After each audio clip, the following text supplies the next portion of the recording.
So here's Donald Trump pretty much going full Democrat, essentially threatening he would like a political opponent. I know he's not exactly Trump's political opponent, but he's still from the other side, on the Democratic side of the aisle, and threatening him with being arrested and even deportation. Your beloved New York City may well be led by a communist soon, Zoran Mamdani, who in his nomination speech said he will defy ICE and will not allow ICE to arrest criminal aliens in New York City. Your message to communist Zoran Mamdani? Well, then we'll have to arrest him. Look, we don't need a communist in this country, but if we have one, I'm going to be watching over him very carefully on behalf of the nation. We send him money. We send him all the things that he needs to run a government. And by the way, they get about 3 times what you get, Ron. If you look at the per capita, Florida gets 1/3 of what New York gets in terms of the numbers. Why don't you give us those numbers?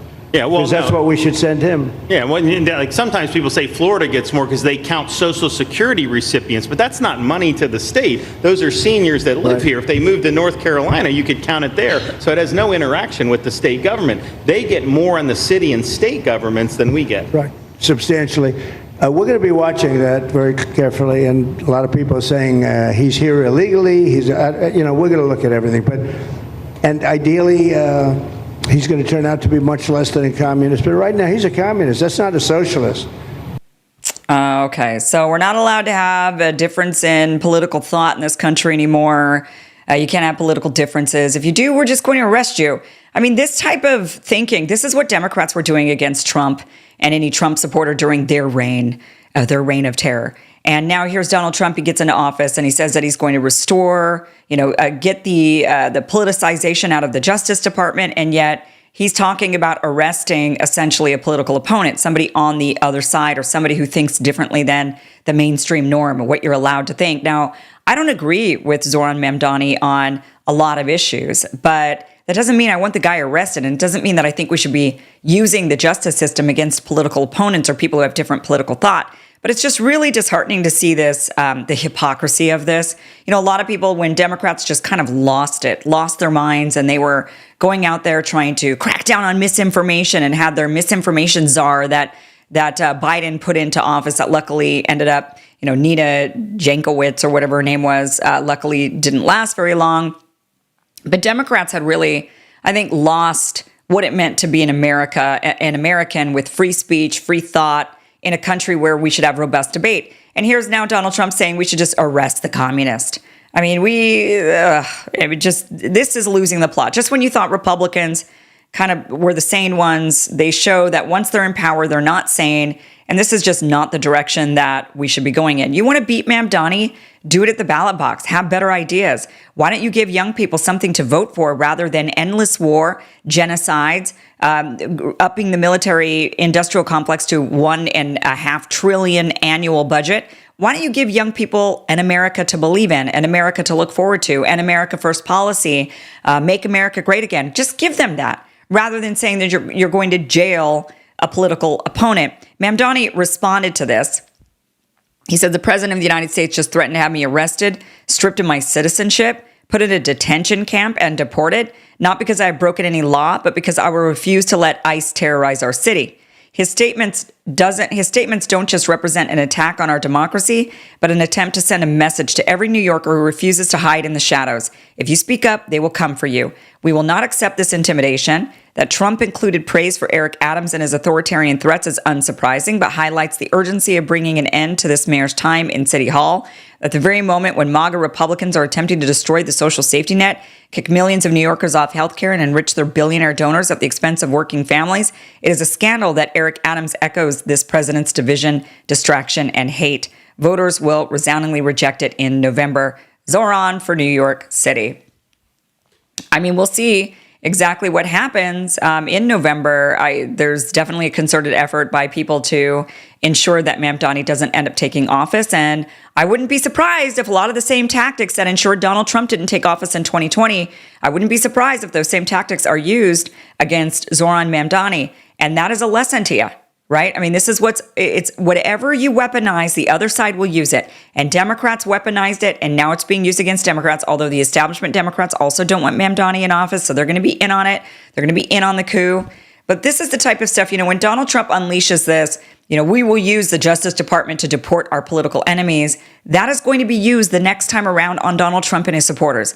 When Democrats get into office, they're going to say, we got to get rid of all these MAGA Republicans because they're a bunch of right-wing Nazi fascists. They're ruining our country. We have to do whatever we can to get rid of them. And if that means we have to build detention centers in Cuba and send them there, then that's what we will do. Democrats will do that because Trump has now done it. He's now built these detention centers in El Salvador and sent a bunch of people there, and some people who shouldn't even belong there. Democrats will do the same thing, even though they scoff at it. They act horrified. They think, oh my gosh, this is horrible that you've done this. Democrats will absolutely 1,000% be building their own facilities just somewhere else, and they'll be shipping off any sort of MAGA Republican and going after them politically, using the Justice Department, just like they did before. They're just going to up it because now Republicans have decided, well, you gave us the tool, you gave us the weapon, now we're going to use it against you. So this is, I just don't like seeing this. Why can't we have common sense? Why can't one side just be good and just stay good? Why can't we have that? And then here's Donald Trump on top of it. So he's, said that he's going to be deporting all the illegals and that he's going to be changing immigration in this country. We're going to make sure that everybody abides by the law, right? And here he's going after Zoran Mamdani, a law-abiding U.S. citizen who just happens to also be extremely popular in New York and won the Democratic primary and may win in November in the general election and become the next mayor of New York. Legitimately here. Totally here legally. And now here's Donald Trump saying, okay, I know I wanted to deport the illegals, but actually I'm not going to deport all the illegals. Finding some way to get farm workforce and service sector workforce. And I think you've discussed somehow a program of people leaving on a sponsorship and coming right back. Can you give us a little more detail about that and why, in the view of some hardliners, it's not amnesty? Take care of our farmers and hotel workers and various other people. And we're working on it right now. And Ron's going to be involved and you're involved already. So we have a lot of cases where ICE will go into a farm, and these are guys working there for 10, 15 years, no problem. The farmers know them. We're going to put, it's called farmer responsibility or owner responsibility, where they're going to be largely responsible for these people. And they know these people. They've worked on the farms for 15 years, and all of a sudden so I have a great, Ron does, Christie does, we have a great feeling for the farmer and for others in the same position. And we're going to give them responsibility for people. And we're going to have a system of signing them up so they don't have to go. They can be here legally. They can pay taxes and everything. They're not getting citizenship, but they get other things. And the farmers need them to do the work. Without those people, you're not going to be able to run your farm. Well, then why not do that for everybody? I mean, they're saying, oh, well, these farmers, they've known these farm workers for years and they're great people. And so we don't want to deport those illegals. Well, yeah, that's a lot of people are saying that about a lot of the people who are being rounded up and taken out of the country. A lot of them are people that have been in this community for 20 years. They have been wonderful citizens, contributing to the community, hard workers, grandmas that are being rounded up and they were cleaning ladies and now they're being shipped off back to wherever they came from, even though they've been here for 20 years and have families. And yet Donald Trump, that is what Democrats have been screaming about, actually. Democrats have been saying, wait a minute, these are good people that you're just shipping off and we could use them. They've been great citizens, they've not citizens, but they've been great. They've been contributing to our communities in a variety of ways and they give us cheap labor. And so, we want to ship them off. And Donald Trump would say, well, no, we want to crack down on that cheap labor because what we're trying to do is raise American wages. And then he turns around and says, except at the farms. Now, look, I'm not for deporting all of the farm workers and then not being able to replace these farm workers and then all of our food prices skyrocket because we don't have anybody to actually work these farms. I'm not in favor of that. But this policy right here, his reversal on this, just goes to show that Democrats were kind of right. This is what Democrats were screaming about. We need these workers. And then here's Donald Trump saying, actually, we need these workers. So now he is actually saying exactly what Democrats have been saying. Of course, he's not going to give them the credit for that. And there's still problems with this. Why is it these farmers are wanting these farm workers? Is it because you really cannot find other workers, or is it because you're not wanting to pay for those other workers? And that is what we have to get to the bottom of. We have to find that out.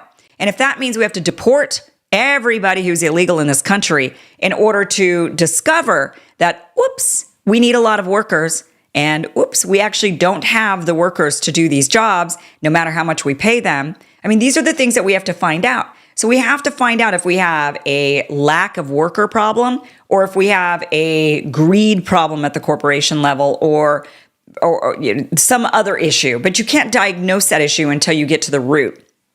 We can't get to the root if he backtracks on the vision that he had that a lot of Americans voted him in for. And they voted him in for that vision. They said, all right, we want to get rid of all the illegals because we want our jobs back. It wasn't just we want to get rid of the illegals because they're criminals. It was we want to get rid of the illegals because they're undercutting American workers. And now here's Donald Trump standing there and saying point blank, yes, we are going to basically undermine potentially American workers and keep the farm workers here. Now, look, it very well may be that American citizens do not want these jobs, and in which case we need these workers, and in which case there needs to be a pathway for them to come into the country legally and work on the farms. Absolutely, 1,000%. But again, do we know for sure? Do we know for sure? And that's the big question. If farms were forced to pay more, food prices would go up.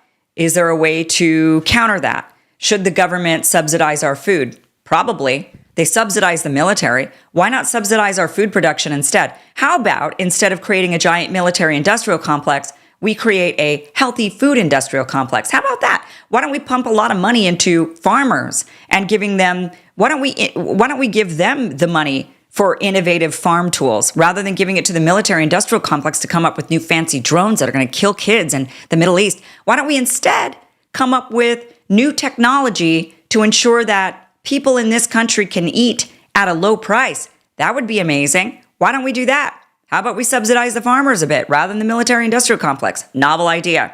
But here's Trump saying, no. We're just going to keep these workers in here for exploitation. That's what we're going to do. We're just going to keep them exploited. But don't worry, the farmers said that the farmers will take responsibility for them like they have been for the last 10 years.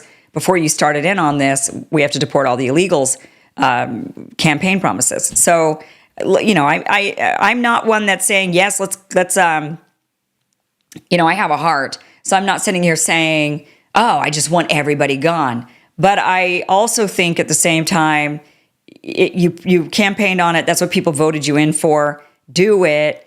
And then that way we can actually diagnose the problem and we could then know exactly how many people we need to bring into the country, for what purposes, where they can actually benefit the American economy rather than actually take from American workers. I mean, these are the things that we need to know, and we can't know when we have a system that is basically a black market system of people being exploited and used under the table. It's not working. We need to change it. We have to fix it. We have to know. We have to know the problem. So, but the hypocrisy, I would just say the hypocrisy of this whole entire situation with Mamdani and threatening to deport him, the hypocrisy of getting on Democrats' case for wanting to protect people from deportation, suddenly then turning around and protecting people from deportation. I mean, there's just a lot of hypocrisy, and I guess it just goes to show that it doesn't really matter who you vote for because it's all one and the same. Hey guys, thank you for watching this clip from the full Kim Iverson Show, which you could check out Monday through Friday, 5 p.m. Eastern at KimIversonShow.com. See you there.